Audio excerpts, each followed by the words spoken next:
What is the mechanism by which our diet can affect our levels of this cancer-promoting growth hormone IGF-1? Imagine you're a kid with some Tinker toys. Then Christmas come early, and you get one of those huge sets dumped down in front of you.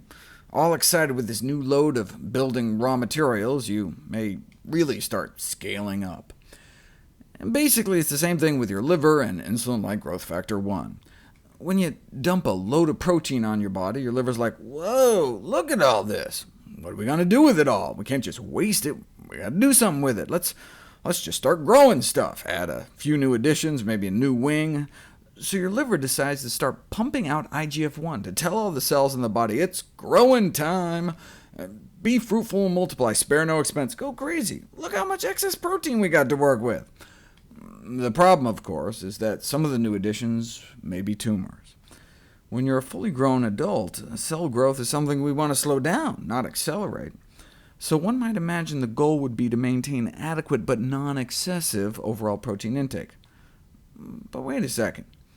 Studies have found no association between total protein intake and IGF-1 levels.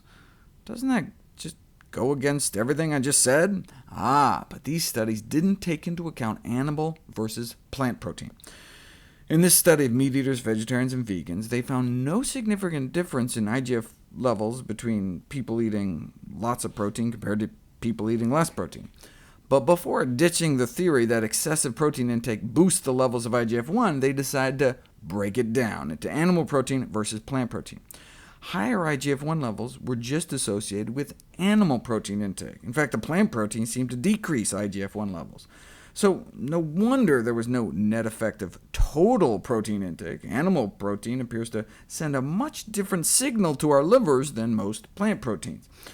So even those vegans eating the same amount of protein as meat-eaters still had lower levels of the cancer-promoting hormone IGF-1. So it's apparently not about excessive protein in general, but about animal protein in particular. And I'll try to explain why tomorrow.